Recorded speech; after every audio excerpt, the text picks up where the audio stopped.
Penentangan terhadap kuasa asing.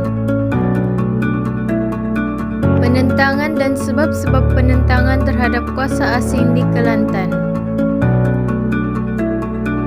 Penentangan terhadap kuasa British di Pasir Putih diketuai oleh Tok Janggut atas arahan Engku Besar Jeram Tuah Ahmad.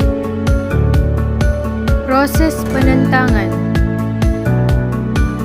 Engku Besar Jeram tidak berpuas hati dengan sistem pentadbiran British, kemudian meminta Tok Janggut untuk menentang dan mengusir orang British di Pasir Putih. Kemudian berlaku pertempuran di Kampung Dalam Pupu yang menyebabkan Tok Janggut berkorban manakala Engku Besar Jeram tercedera. Sebab-sebab penentangan. Yang pertama ialah kemerosotan kuasa Engku Besar Jeram Tuan Ahmad. Seterusnya, peraturan baharu sistem cukai yang diperkenalkan oleh British. Yang ketiga ialah sikap kasar pegawai yang bertugas.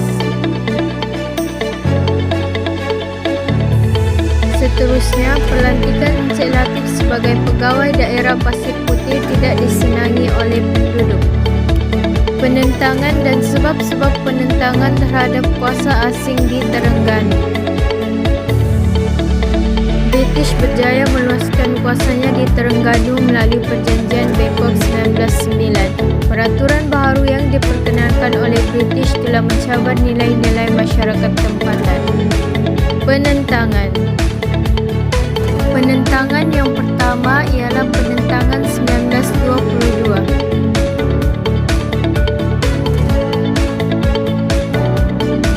Penentangan yang seterusnya ialah penentangan 1925. Penentangan yang terakhir ialah penentangan 1928.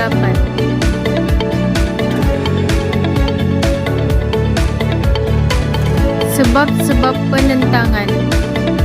Faktor yang pertama ialah faktor politik. British telah membelakangkan sistem pentadbiran tradisional.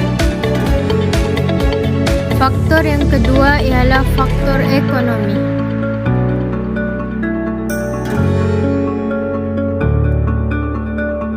Faktor yang ketiga ialah faktor sosial, iaitu terdapat pegawai yang bersikap kasar semasa memungut hasil.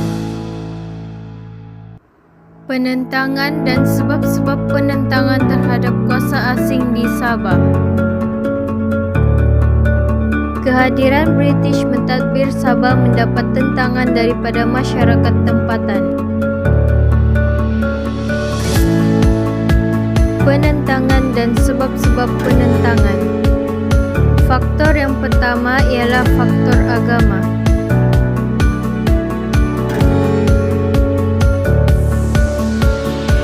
Faktor yang kedua ialah faktor ekonomi. SBBU menguatkuasakan cukai ke atas barang dagangan dan bayaran lesen perahu. Faktor yang ketiga ialah faktor politik.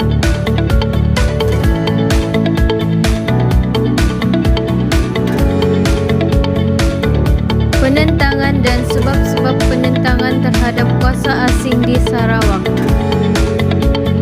James Brooke menguasai Sarawak secara berperingkat selepas berjaya mengatasi kebangkitan rakyat tempatan.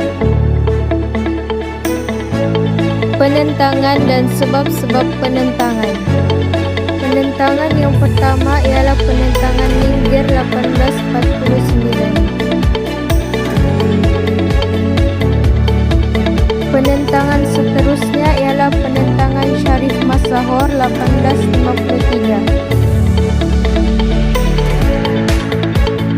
Selain itu, penentangan Rentap 1853. Penentangan yang keempat ialah penentangan Banting 1893. Penentangan yang terakhir ialah penentangan